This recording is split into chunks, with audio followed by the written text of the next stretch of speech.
Get the rock-solid support you need with an integrated jumbo-size wrist rest. An innovative smudge-proof surface gives you a sleek, glossy look with no fingerprints left behind. Over 500 programmable macros and 3 thumbster keys. Fueled by up to 2 32-bit ARM Cortex processors and a powerful 2 megabytes of flash memory, the Rocket Rios Mechanical Gaming Keyboard Series. Starladder falls! Languider's doing it! They're gonna take! He's gonna bring down Burning! Alone with a double kill! Dropping fast! Monopoint's there! He's still alive! Wait, oh, second slide! He's going one side! He's going a second! He's taking it! Oh my god! On 3! They're all dead!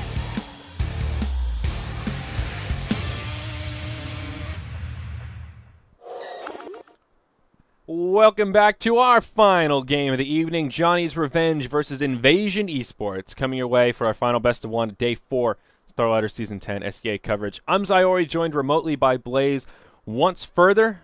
Blaze, my friend, what's going on coming into our last game?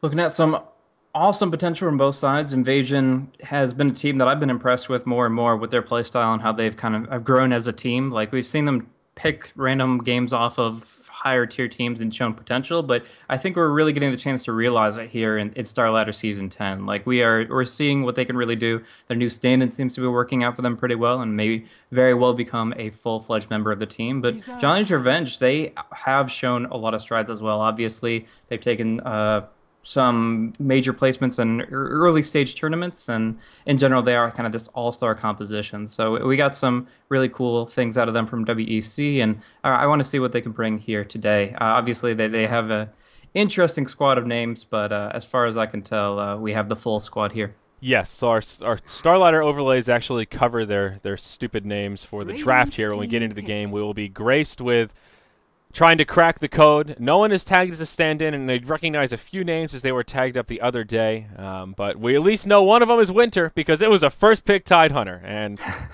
we've seen Johnny's Revenge first or second-pick Tidehunter, I think, every game so far that we've cast them. In WEC, Starladder, everything else, teams do not first or second ban Tide so often. And if it's available, Winter is more than happy to pick it up for himself.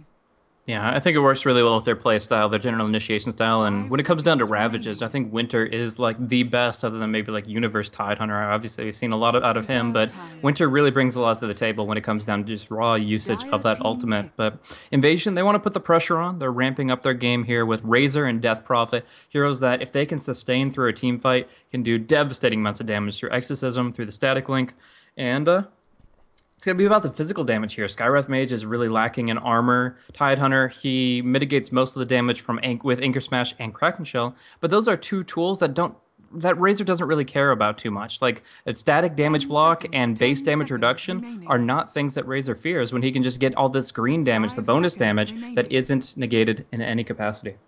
Yeah, absolutely. Faceless Void still available. Could be something that Johnny's Revenge look at here. I always think about that synergy with the Chrono and the Mystic Flare whenever there's a Skywrath on the field. But Rubik already snatched. There's some big spells to steal already between the Tide and the Skywrath, and putting the Void in there just adds one more to the fray. So something Johnny's Revenge will have to be very cautious about. And I don't know, maybe Invasion just confident in leaving the Tidehunter in the field, saying if they first pick Tide, we'll just snag the Rubik and feel pretty happy with it. Yeah, I think that was their general plan. They have to know that Johnny's Revenge favors this Tidehunter so significantly, and they pretty much expected this to come out of the draft. So this is their solution, at least to this point, and we'll have to see Johnny's Revenge, how they respond. Most likely Invoker going to be picked up, if not now, then in pick number 4. We have seen sometimes Johnny's Revenge leave it to the 5th pick here, but most likely I expect it to be a 5th ban if it does not come down to the 4th pick. Yeah. Nope. And there it is. All right, good call. The Invoker comes out, and Johnny's Revenge continues with the beginnings of a very scary Wombo team. Again, if they 4th pick the Void here, wow, that's a good bit of damage to dump into that Chrono. Yeah, I do believe that would work out pretty well for them. As far as carries that Chibi likes to play, maybe not fully in his arsenal, but we have seen it from time to time, and it does work very well with these composition of spells. It's another thing you have to worry about getting stolen from you via the Rubik, because he can cast it on the other 4 heroes to great effect, but in general, it's still a very powerful pick in this metagame, and we might just see it here. In either case, we're going to see a lot of activity across the map pretty early on. The Skywrath, the Invoker, they have some real kill potential, no matter who the target is across the map, on the off lane or on the DP in the mid. Yes, indeed. So sorry, I had to attend to a message real quick. So I'll be honest, I was not listening to that little bit of analysis you just said. But yeah, Void could work on either side of the coin here, and we'll have to be a bit patient as Invasion burn through their remaining reserve time and consider their options. Yep, so we've got 40 seconds of bonus time on the side of Invasion, 30 seconds on the side of JR. They're really taken down to the wire here, so they've got to be talking not only about this pick, but their follow-through pick as well. The ban is pretty easy at this stage. You know kind of what role each team is looking for. The Razor and the Death Prophet are going to play core. Rubik is going to be supporting, possibly alongside this 4th pick, and then that means that Johnny's Revenge gets to ban out offlaners like the Centaur or...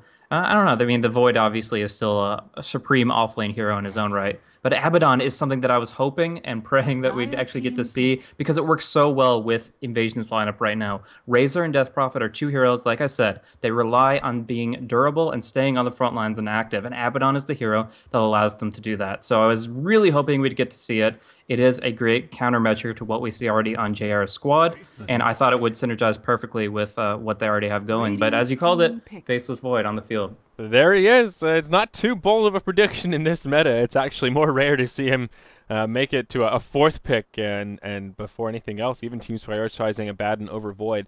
But I absolutely agree with you. I was not on the Abaddon hype train for a while, but we've seen a few games in the SCA region in particular where a well-played Abaddon, it just seems like heroes are unkillable. There's aphotic shields coming out every angle, miscoils, and the versatility of miscoil is comes in handy. You can use it as a nuke to secure kills, and you can also use it obviously as a heal where it more often comes in handy, and as a deny tool. So when you isolate the Abaddon, you think finally we can kill this spotty dog. We burned through his ultimate. You still have to worry about that miscoil final deny as he does some self-damage. So I'm excited to see how it works out here and what they end up doing with him. If he manages to find his way into a little farm priority, there's always that potential for the Egg Scepter. It comes out ever so seldom, but that possibility makes him an even more exciting treat these days. Yeah. Now, the last time that we saw the Abaddon in SEA was, at least on our stream, was the Zephyr versus Johnny's Revenge matchup, and it absolutely trounced Johnny's Revenge in that game there, and it gave a lot of hope for the Zephyr fans all around the world. But in this position, like, they ran it as an aggressive tri-lane hero and tried to put as much pressure on the enemy Ember Spirit as much as possible, and that was Chibi on that role. Do you think they're going to do the same here against the Faceless Void? That's a good question. I'm really not sure. I haven't seen Johnny's Revenge enough to be able to make an easy prediction here. I think it's likely Void will be their position 1, and they'll just grab a... I don't know. I guess we'll see in a few moments here. Yeah, I think the aggressive tri-lane of like Rubik, Razor, and Abaddon could work pretty well going against Void, Skywrath, and whatever support they end up picking up here. They have a very short time span to think about it. Wraith King's off the field, so I think they like to pick up Alchemist pretty frequently. Yeah. We saw them do that. Was it in the last game that we cast Johnny's Revenge? They ran the Alchemist. That was the 5 Blink Dagger game where they all rushed Blink Daggers.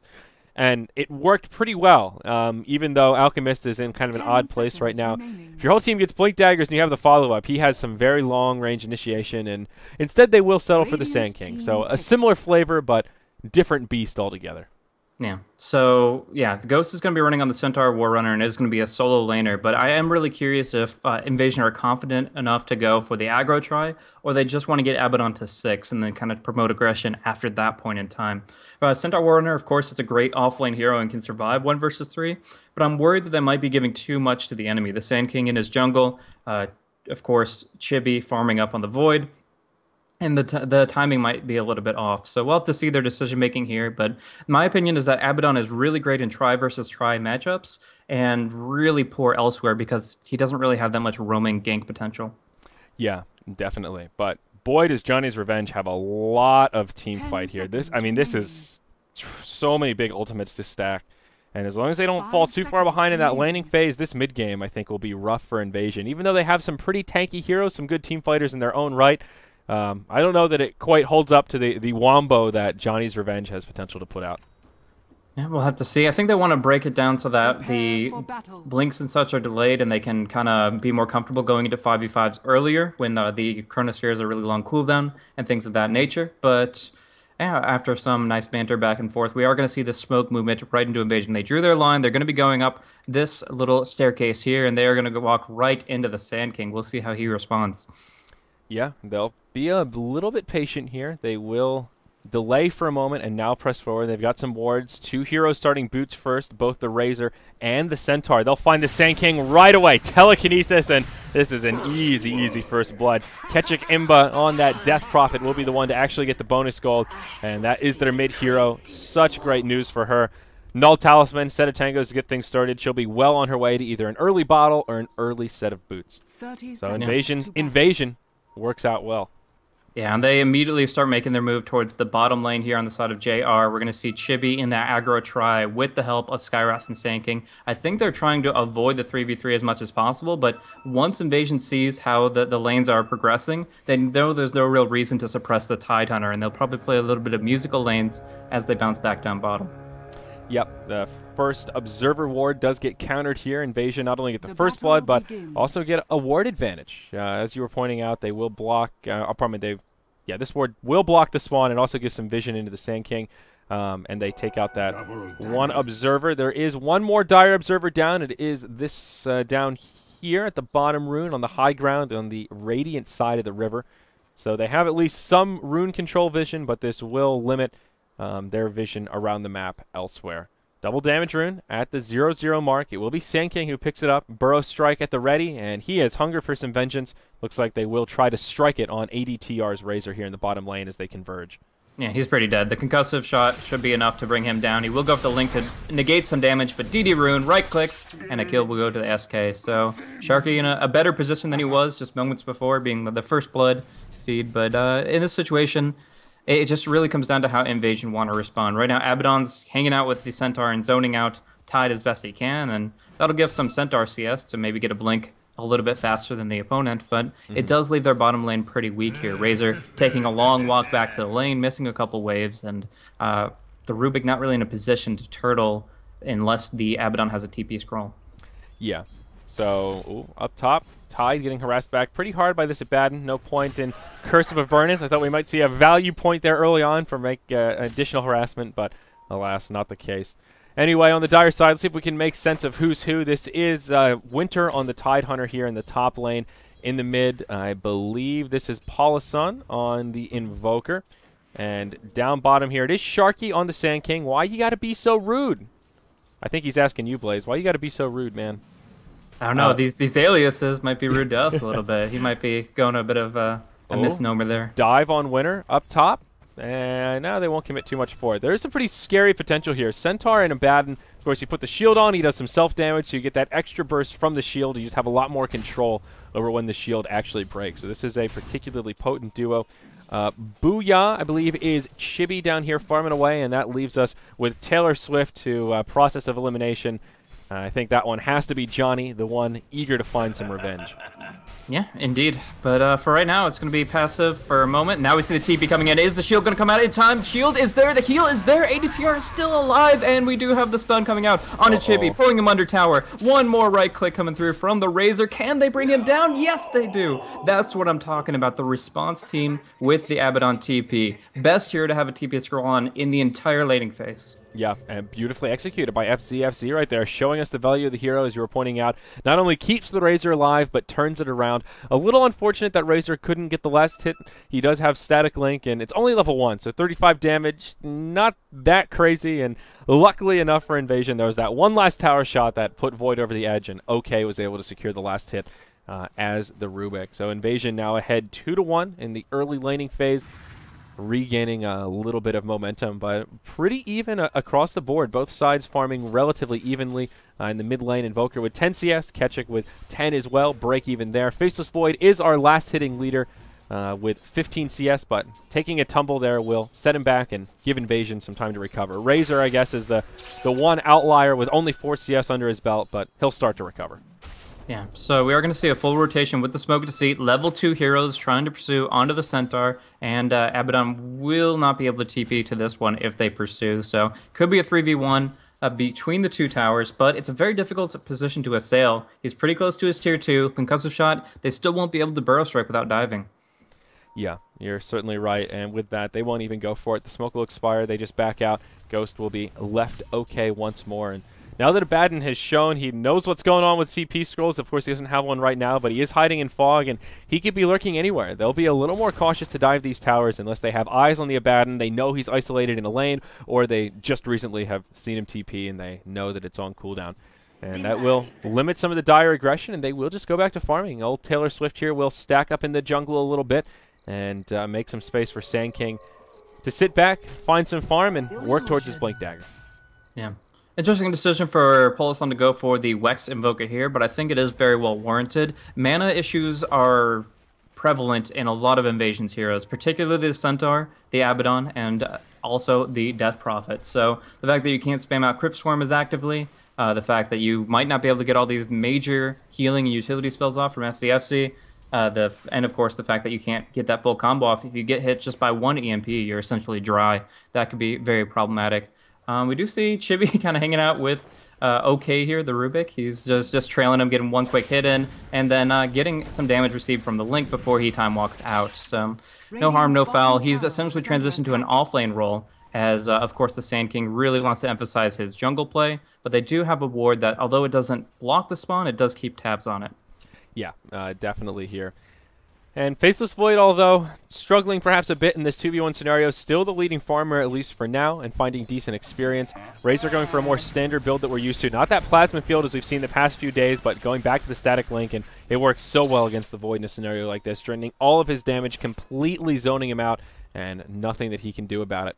Meanwhile, in the dire jungle, Johnny and Sharky will smoke up. Sharky's now level 3, has to grab that second point in Sandstorm for farming, but still some kill potential across these two heroes. The 1-1-1 on Skywrath, pretty standard stuff on him as well. Rotating towards mid, looking for the opening onto Ketchik Imba. They do initiate, Tornado connects, there's the concussive, the Burrow Strike, and this will be an easy kill on Crobulus. She tries to make it away, but won't find any such luck. That will level out 2-2 as we approach the 6-minute mark, and Johnny's Revenge are successful with their second smoke. Yeah, there was some hope of escape with the Stampede there, but the lockdown was just legit. They get the really good combo off between those two spells, and even gets hit by the EMP by the end of it. So really good movement from JR, finding the pickoff that they certainly needed, and evening the score. Up on the top lane, Titan's been having some real trouble. He's actually quarried out a salve just to stay alive on the lane, because the Centaur-Abaddon combo just really tears on through him. Lots of HP to deal with the shield, with the Tranquil Boots, and Ghost just keeps spamming against him and suppressing him here. Now he has the Ravage, now they have the supports. Will they be able to bring down the Centaur? Yeah, connects with the Burrow Strike. Johnny's right there with the follow-up concussive, drops his full rotation. Silence comes out. Winter's there with the Ravage, the Gust. They should have the right clicks to bring him down. No Wand Chargers, Hoof Stomp, no Stampede. If he had that, it'd be an easy escape. Burrow Strike is available, but no mana. Just as Sharky gets the mana pool for it with that clarity, he gets out of range, TP in from OK, and the Centaur survives by the skin of his teeth, but he makes it out alive as he waddles back towards the well. Yeah, we see on mid lane the EMP will connect here onto the Death Prophet, but Polasan's not going to dive it. He's just happy to be able to drain away potential for Death Prophet. She has one more Crypt Swarm left after this bottle comes through, and that's pretty much all she has left to contribute to the lane until the 8-minute rune spawn. He is going to go for the Bottle Crow, just make sure that he can sustain on the lane, but on the top lane, it's Rubik that's overstepping his bounds. He came top, canceled a couple clarities, but now he's actually trying to get experience, and they have this nice ward in place to deny him that potential. Yeah, right, absolutely. The lane ward there makes that an easy kill, and if you look at the Radiant Vision, absolutely darkness in the jungle nearby, so Rubik just way too aggressive with his positioning there, like you mentioned. Sure, he did knock off a couple of clarities, but not a cost-effective exchange by any means there. Sharky will just go back to the jungle and stack up this hard camp. His farm is a little slow this game, coming on the 8-minute mark, only 950 gold in the bank. He's spent a lot of time roaming around and hasn't prioritized farming as much, so per usual, that will delay his Blink Dagger timing. But he has created some space for the other lanes. That means Invoker has now won the mid, about 10 CS up on the Death Prophet. and has his phase boots complete. And even Void still finding some okay farm in the bottom lane, even though Razor's been harassing him quite effectively, is now level 6 and will pick up power treads. Shin on his way down.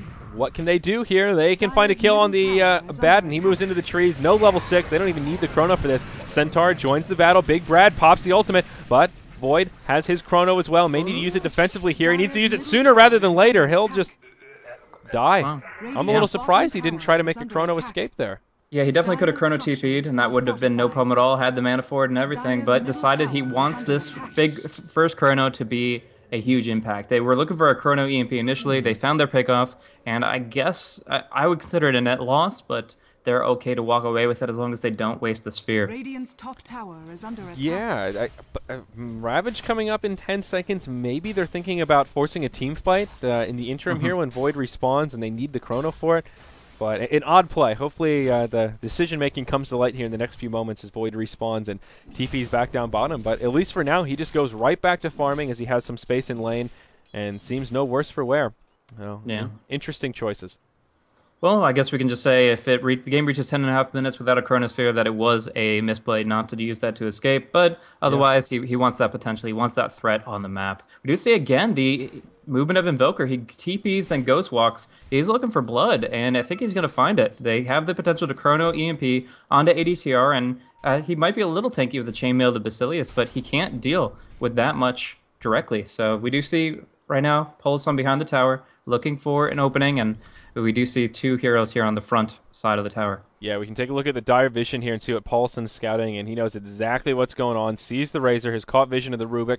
They know they're tucked in the trees, and now there's more support coming. Tidehunter's here. We mentioned the Ravage has cooled down, and Winter is really hungry for blood. First Ravage doesn't net a kill. That means he wants it. Oh, what a time for a pause! Let's get into roleplay mode here, and look at this Razor. Sorry, guys, my mouse is hanging, and it's a flying Razor. It's like if Razor was in Second Life, and he's just flying around, cruising. That's That's perfect. like a screenshot of that pause. in a showcase for you. That's actually pretty interesting. Yeah, I think this might be a screenshot worthy here. It's Razor getting wrecked by some tentacles. I think we all get the reference. And oh, here we go. Resume. ADTR in big trouble as he comes back down to Earth. Chronosphere will interrupt the TP coming in, but ADTR is still alive. He finally falls. Tornado flies through, but Void, it'll cost him his life. It'll also cost him the Tidehunter. It's a 2-for-1 as Invasion on point with the TPs. The reaction is there, and they turn it around to take a successful team fight. I don't think it was intentional. The pause came through like right when the Ravage connected, to the point that I think he really was just pausing for mouse issues. He didn't even see them coming until the pause, until he had hit the F9 key. But you cannot deny that that wasn't tactical as fuck. Like the response, the movement, everything favored Invasion heavily. And whether or not the pause was malicious, it certainly was effective. Yes, I certainly agree here. We'll see. Okay, again, just so aggressive with his positioning, but this time it's Beta Baden's there, and they drop the hammer as Ghost hops forward with a shield on, controls when it explodes, and they find a 2-for-1 trade. They hand over their Rubik for an Invoker Skywrath. Explosion of damage. Holy Toledo. But yeah, you're certainly right. The pause, undoubtedly. I think you couldn't try to time that if you wanted to. I mean, the reaction time to hit that F9 after the Ravage, that's like 0.2 seconds right there. I mean, I think it was just very unlucky. But like you said, needless Invasion with a road to recovery here. They're behind by about 2,000 gold, and now following that, they've leveled it out, and we're right back in this game, buddies. Yeah, this is going to be an interesting one. That Sandarbadon combo, just 2 points in the shield, the maxed out double edge, that absolutely just obliterates the opposition. It is pretty insane. So they've got some real team fight behind them, but finally the Rubik finds his level 6. I think that's pretty huge. Against a team like this, Spellsteal is an incredible spell to have available, and he was just really struggling for experience before that fight. Yes, definitely. And the good thing about that skirmish down bottom is even though Rubik died, he died after the Centaur found the double kill. So he got that huge burst of experience. If he had been picked off before the Centaur followed up, it would have been really bad. But yeah, now this is great news for OK. And they'll have to be careful in these upcoming fights. Ravage and all these other big abilities that Rubik can spell will certainly come into play as Invasion smoke up, head towards the top lane. And they do ping out the Invoker. Doesn't seem like Paulson is privy to it, but he does have a 4-step. And wow, Tornado on to 3. That will ensure his survival even though the Stampede comes out. Radiant's top Yeah. tower They is actually under get the attack. EMP out of it for Rubik here. I'm curious if they can actually get that on multiple heroes. The only real setup they have for it, other than telekinesis, which is Oh, it's a whiffed chrono. Oh, no. Dire's Booyah. tower is Or the under opposite of it, as he tries to hop on the Death Prophet. And whew, that's a mistake. That's a level 1 chrono, too, so it'll be on cooldown for a while. Abaddon walks right into the smoke, but of all the heroes to walk into it, he's ideal. Procs the borrowed time straight away. Unfortunately, the Mystic Flare is there, and it still brings him down. Ghost takes a cold snap. They'll dive this tower. TP's coming in. They will be able to finish off the Centaur, it looks like. Yeah, they've got the damage for it. cancel. And yeah, TP will get canceled. The smart play, Death Prophet still secures a tier 1 tower in the mid, so at least find something out of this. Looks like the top tier 1 will be safe, at least for now, as JR Radiant's top starts to tower retreat. is under And attack. another pause. Well, the Franker Z's got to plan things out a little bit here. But no, in this position, the Abaddon buyback is very costly. I mean, it is very early in the game. It's only cost him 350 gold, but that's still, like, that's more than just your set of wards. So, like, that's everything that Abaddon would be moving towards early game item progression. Like, he only has Boots, Magic Stick, and the Sage's Mask, which could be towards a Soul Ring. It could be towards a Medallion. I don't really see it, but, you know, that's there at least. And, yeah, it's just, if you're buying back this early on, you're already kind of in a position where you're like, okay, well, I don't really have that many items. I'm not going to really get any items. And luckily, Abaddon is one of those heroes that doesn't require all that much. But once we see silences start being put out on him, he's going to have some issues where he can't position himself appropriately because of slow movement speed. And obviously, he's not going to have any real farm to, like, get any form of immunity to that. Yes, and while we're in this pause, I am going to tweet my screenshot of old puppy paws there. That was actually a pretty cool screenshot, I have to admit. Seeing the Razor in the air, that was pretty clutch. So this one was mostly for issues on the Sand King side, disconnecting out of the game. But yeah, if they deserve a pause in return after what they went through on the bottom lane, so we'll see them kind of waiting things out. He is going to have mana for Epicenter in about 20 seconds, 20 seconds, with that clarity active, and he does have that Blink Dagger, of course, available. But have to decide whether it's not enough to force the tower against a stolen EMP and against a pretty much full strength invasion minus the Centaur. And with that, we will resume. Both teams ready to rock and roll here. And JR will chip at this top tier 2 or tier 1 tower, pardon me. Razor comes in for the defense, hoping for a deny. Invoker will commit to it, but Invasion have a lot of resources here. They pull out a glyph and another one of these. Oh, sorry. Boy, this one is this game has Franker Z written all over it. 1-800 Merlini. Where is he when you need him? What time is it in Korea? Seriously. Oh man, like this is like defining the game pretty much 100%. I don't know how you respond to this situation though. Essentially, Sand King gets to choose between. Well, we get to listen to that beautiful sound effect. Persist.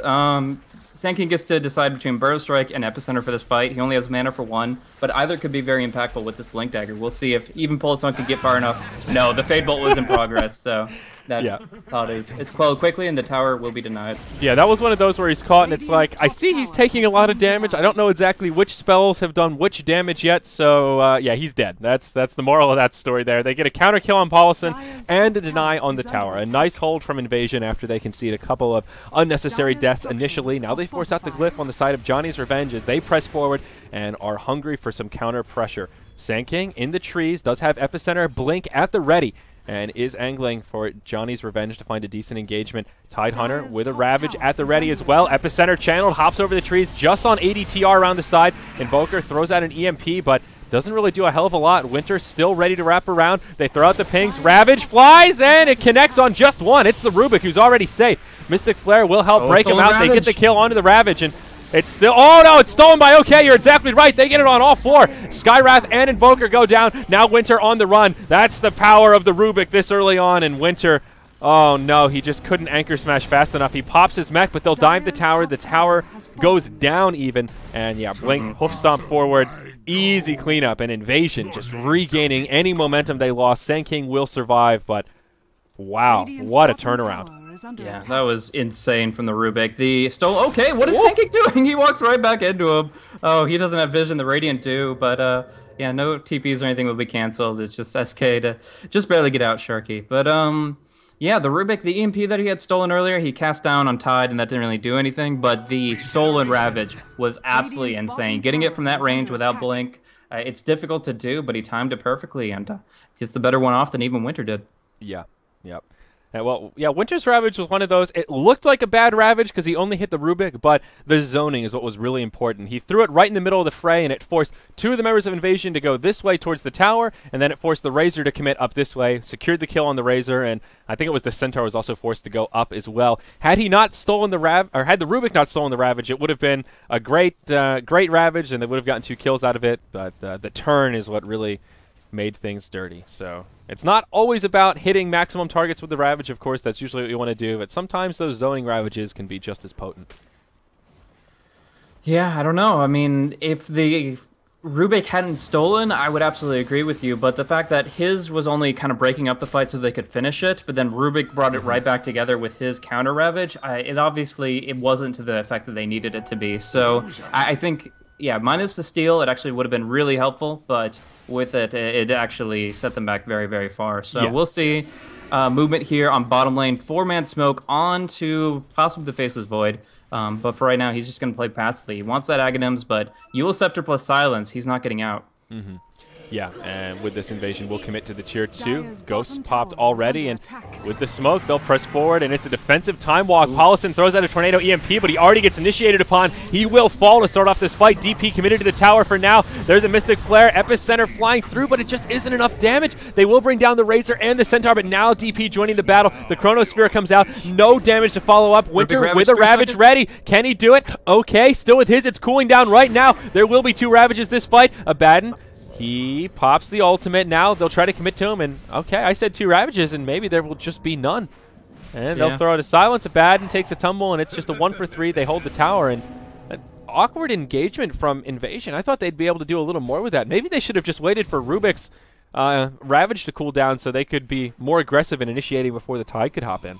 Yeah, the problem with that is that the Rubik's spell steal is only level 1, so he actually only has a very short period of time where Ravage is available. The Ravage is a 150-second cooldown, the spell steal is 180, so he really had like a 20-some second window where he was actually able to take advantage of it, and they weren't really able to rely on it as much as they wanted to. So neither Ravage would have really turned the situation, and as a result, we do see that neither one was used. But I do like the movement that Centaur put out right on top of the Invoker to bring him down quickly, but the fact that JR were able to handily manage that team fight without expending any ultimates, really, like the Epicenter wasn't even used, and they've got that for the push in mid.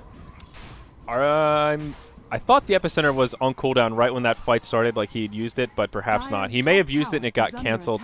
I don't know. I didn't see the animation, but I saw it on cooldown for a few seconds, so I'm not sure what happened there. But Ketchikimbo will get caught. He uses his Euls to buy himself some time. Unfortunately here, it's... whoa, it connects on a Mystic Flare, but he burns the Ravage for this. Ghost hops in, but I'm not sure what was going on with that Ravage. Mech gets popped. That helps buy the Sand King some time. He'll Burrow Strike to the high ground. Alive for now, but not for long. Rubik will finish him off with a Fade Bolt, and it ends as a 1 for 1. Radiant's middle tower I don't know, Blaze. Questionable Ravage at best there. Another zoning one. It's like a hit FCFC as he was approaching, and it made sure that they could kill off the Death Prophet, in fact. But really, I don't know if it was really well worth it, all things considered. At least the Rubik didn't get a spell seal off on that one. If the Burrow Strike was stolen and they just lost that many more as a result of it, that would have been problematic. But I mean, do you think without the Ravage, the DP would have survived for sure? I do. FCFC was close enough that he would have gotten the heals. Okay. All right. I guess Death Prophet is the leading farmer. She's a core, so a big ultimate for that big hero makes it more potent than if it was one of the supports or, you know, the offlane Centaur or something. So can understand it there, but knowing that timing, Invasion can, you know, afford to be a little more aggressive here, and they have Exorcism up. DP got caught without her ultimate now. She is level 11, so 90 seconds without Ravage. Invasion could try and pressure these tier 2 towers. But yeah, we'll see. To comment on that skirmish right before that started, as we were talking about outside like the dire secret shot for that bottom tier 2, I think the bigger problem and why it was so easy for JR is that Death Prophet was focusing on the tower while the team was focusing on the team fight. I mean, it was a good jump onto the Invoker, but if they wanted to do that, they really needed to pull the DP off the tower a lot sooner. They just needed the damage from Exorcism. She's such an integral part of their their lineup. They just really can't afford to fight without Exorcism, I think. Yeah, didn't go for the Yules there to pick off the Invoker. I'm not exactly sure about that, if he thought the Force Staff would put him in too defensive a position. The Aghanim Scepter faces Void, has his ulti available, but he has to TP back to maybe their tier 3 to try to make this happen. Yeah, Sand King, Epicenter available as well on the high ground with a blink at the ready. Exorcism is used, and the Dire Glyph used right away as well. Both sides spread out, and JR smoked up, looking to make a hold. Blink Dagger now up on Winter's Tide, but he doesn't have a Ravage here. And Yules, back-to-back Yules on the Death Prophet. Mystic Flare comes down once again. They'll completely isolate her. A beautiful zoning chrono. Isolates FCFC so that he can't heal. But now Booyah in some trouble. Centaur ready to press forward. Uses his Stampede as well. Who can they kill? It's the Sand King. But the Abaddon goes down first. It's a 1-for-2 exchange. Invasion not coming out on the better end of it. The tower does go down, and it does not get denied, I don't think. So Invasion at least find a tower kill out of it, but they take some decent casualties, and they very well may lose their tier 1 tower in the mid lane as a follow-up. And whoa, maybe they'll lose their Razor as well. There's the Blink Ravage, connects right on the Razor. No FCFC follow-up here as he's still stuck in the grave. They'll even find it onto OK. Ghost hops back in, finishes off the roof, or pardon me, will find a kill onto the Invoker, but it'll cost him his life. This will end up being a full team wipe, a 5-for-2 exchange, and a tier 1 tower. Johnny's Revenge regaining that momentum, and this time Winter completely on point with a beautiful Ravage.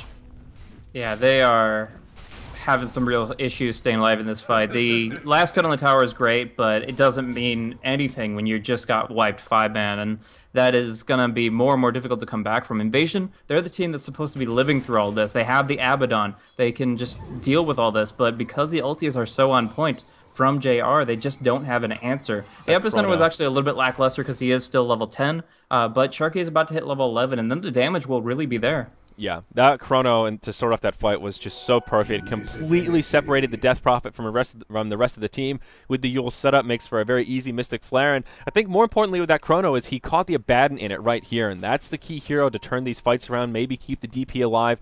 And if DP had survived, I think Invasion could have very easily, maybe very easily is an overstatement, but would have had potential to turn that team fight around. But just the isolation of the core support and that core damage dealer was. Couldn't have hoped for much more with a chrono like that. Even though he only caught a support at face value, that might seem kind of shitty, but oh man, did that translate to a successful team fight. Yeah, they really had the right focus fire as well. Good communication on the side of JR. This is something that they lacked in the earlier days of their team composition, but they obviously have transitioned into some synergy along the members. They really know who they want to focus down, and it really is Death Prophet who's on the front line. She's building up Bloodstone. She'll get a little bit tankier, but she still is the target of choice for all intents and purposes.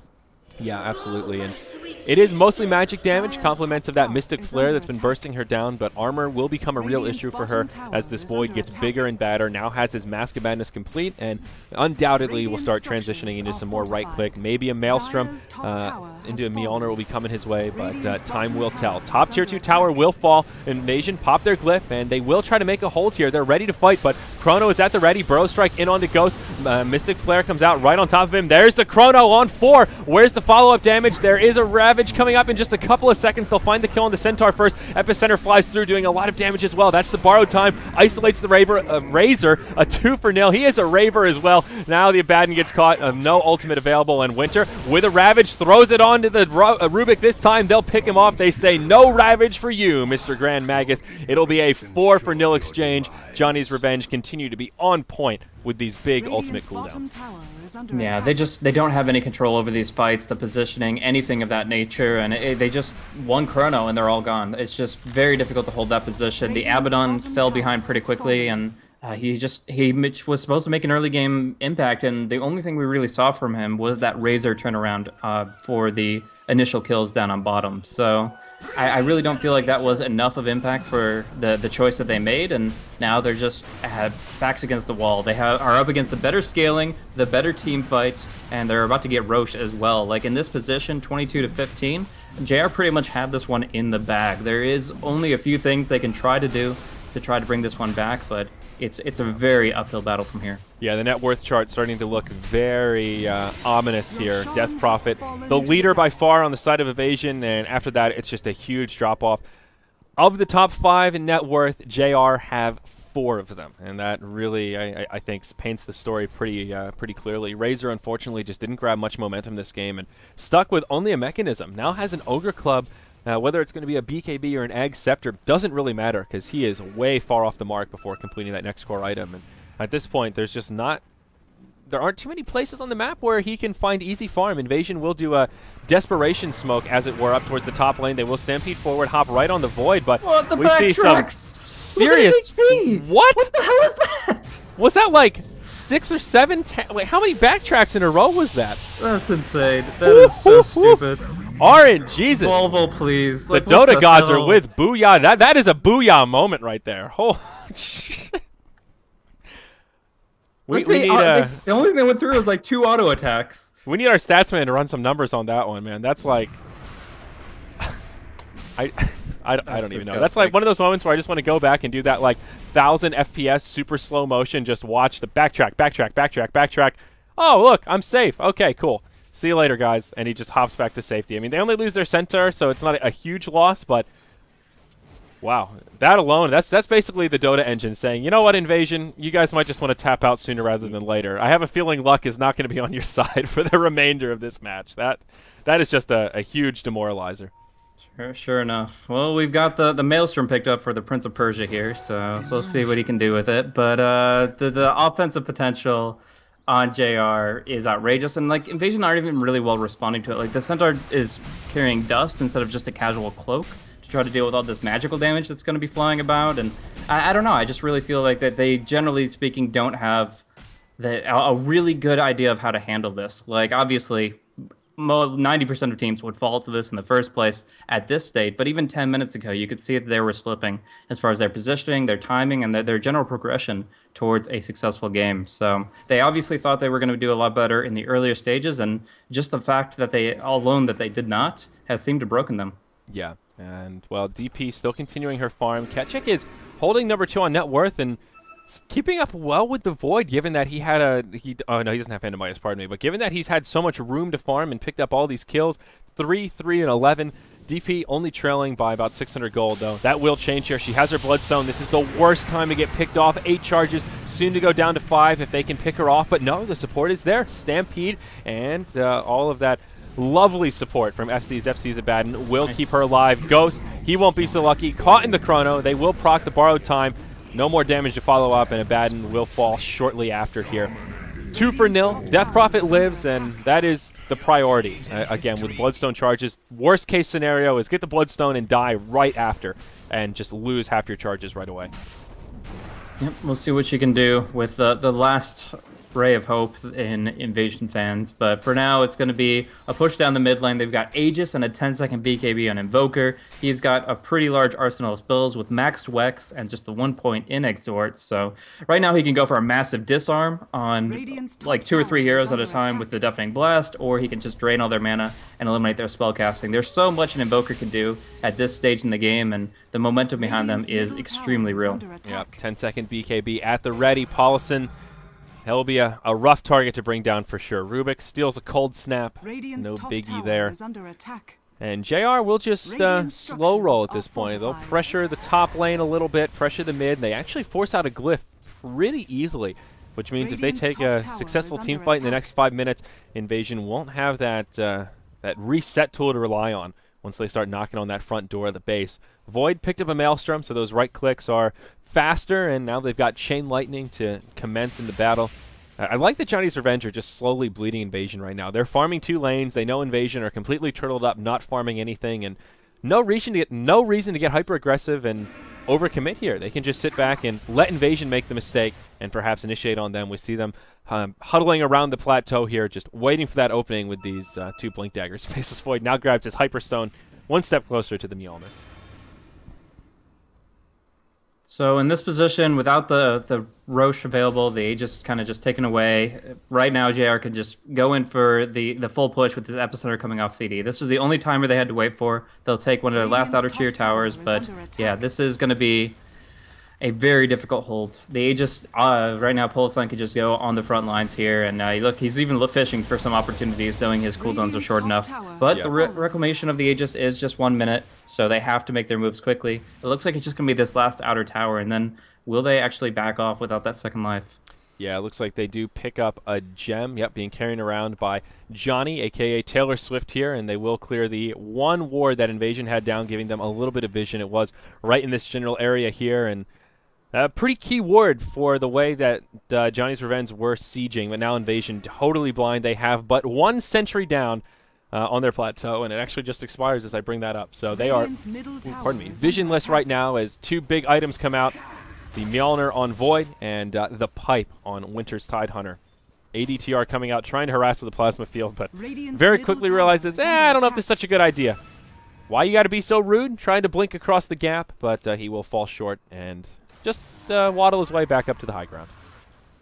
Yeah, I really don't know about this position. Like, with Winter now finding his Pipe of Insight, with the Faceless Void having the Mjolnir and now having some real damage output behind his excellent initiation potential, like, even if Invasion pulled out, like, their pocket level 16 Doom, I don't know if they could really do anything about it. Like, they could like, break the game open and try to hack through so many different things, and still it feels like Jared just have the superior lineup that could take on anything. 12,000 gold, 20,000 experience at the 31-minute mark is nothing to scoff at. They've got a huge lead, and they know it.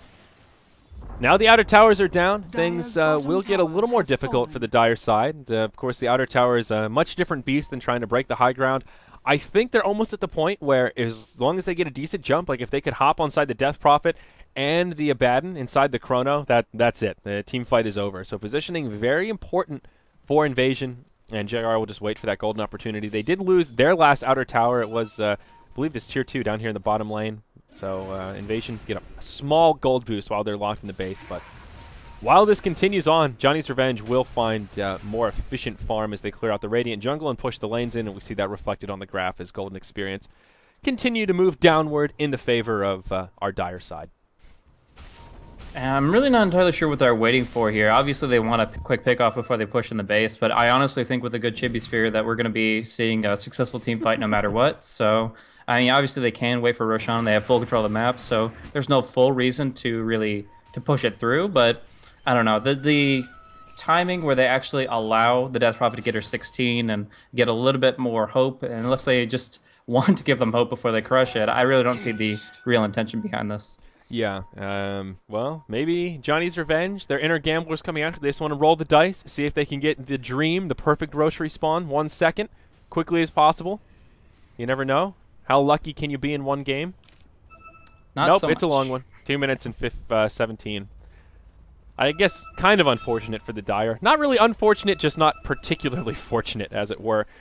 Yeah. So if that's what they're waiting for, they will be delayed another 2 minutes. But you can look at it the other way. That's another 2 minutes that they can sit back and further their farm over Invasion. So no matter how you coin it, Johnny's Revenge are in a good place right now.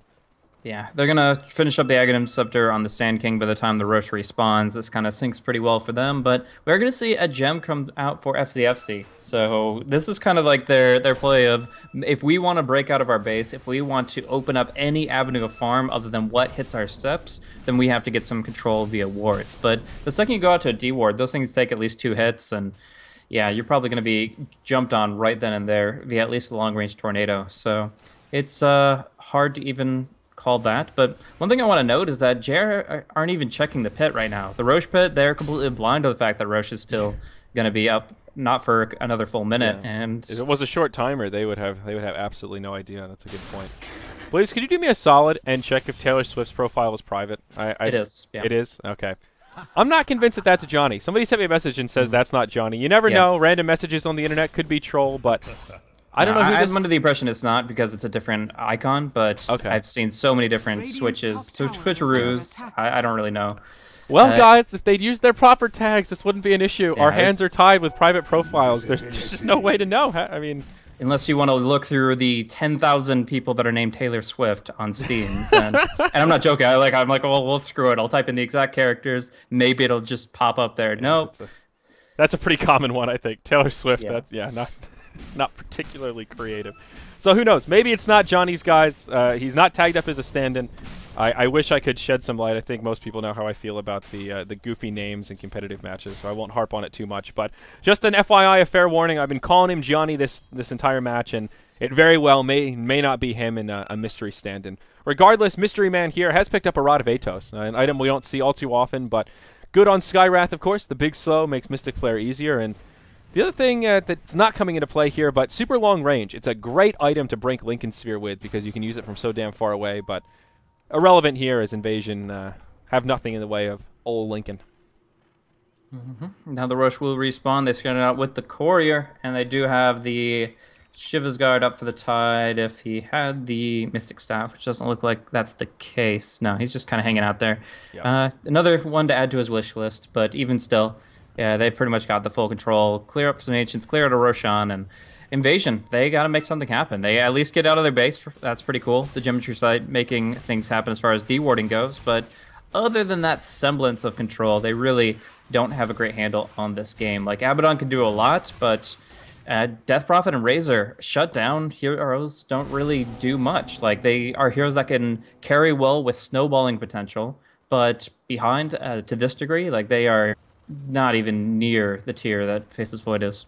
Yeah, and unfortunately for Invasion, even though they're getting some space now, they just don't have a great recovery team. They don't have a traditional hard carry. Razor and Death Prophet are much more snowbally. They can scale into this stage of the game, but they need the momentum. They need a lot of tower kills. They need a lot of other stuff going their way to be really scary. At this point, their heroes are starting to fall off a little bit, and JR have some true late gamers. Faceless Void and Invoker scale a lot better than the cores of Invasion, and I think that's part of the reason why they are in absolutely no hurry. They don't want to rush it and risk getting wiped in the base because they know, all things equal, even if they farm at an equal rate to Invasion, they will just scale better as this game continues onward. Now that they secure the next Roche, Sand King will be but 20 gold away from that Ag Scepter, and I think after that, there is just very little Johnny's Revenge could be waiting for at this point. Even Paulison now completing a Scythe of Vice to boot.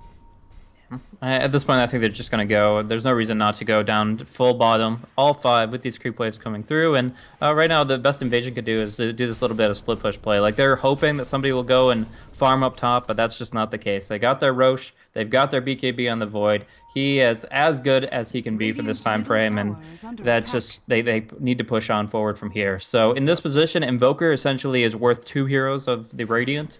As well, the team fight with the AoE of Ravage and Epicenter can clear out all the supports and even majority of the health on some of these others if they get the full effect. So Invasion, they'll try to make their hold, but if the ultimates are used even relevantly effectively, then, or relatively effectively rather, then yeah, they're going to be in for some trouble.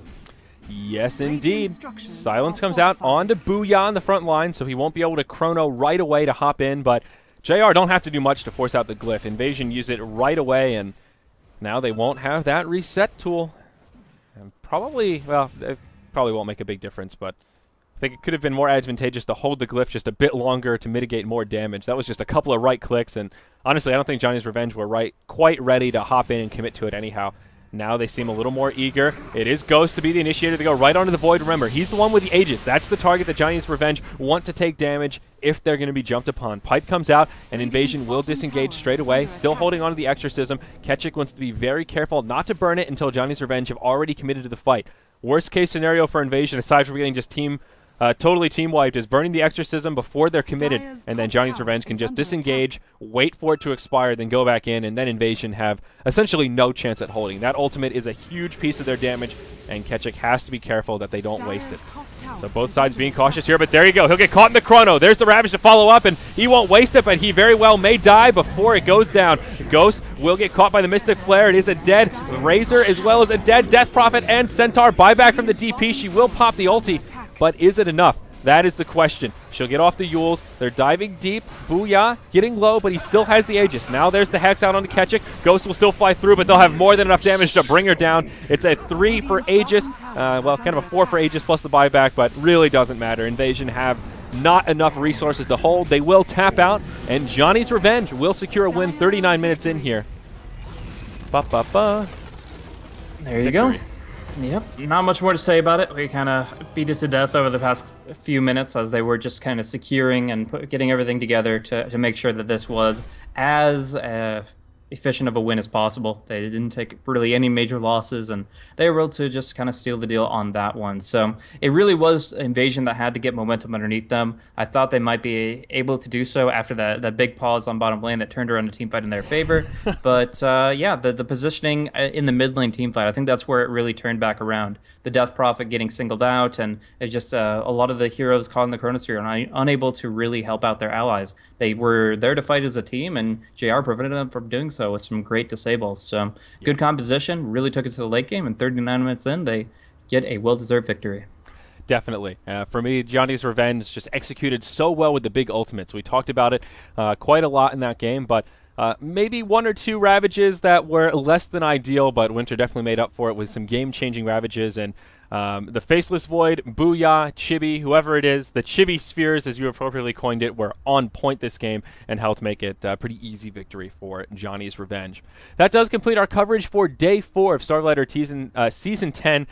For the Southeast Asian region. We'll have a break of about 3 days. It's either 3 or 4 days where there is no Starladder coverage, and then SEA starts up again, and then after that, the other regions slowly but surely will get started and run at different times for their respective time zones. Expect an official announcement from Starladder with those details coming up probably within the next week or so. I need some more caffeine here, Blaze. I don't know why I'm stumbling so much all of a sudden, but it's early here on the Pacific Coast, guys. I'm Zayori. Of course, you can follow me on Twitter at ZayoriTV if you enjoyed the coverage today, and give my co-caster some love as well at Blaze Casting, both of which are in the title of this broadcast, at Beyond the Summit as well, to stay up to date with all things that we're doing here in the studio. Blaze, it's always a pleasure. One last shameless plug, guys. The BTS Chroma campaign is available. 150 shirts. It's basically crowdfunding meets merch sales. We get a cheaper rate for the shirts if we can guarantee the sales. So we have 10 days to sell 150 shirts.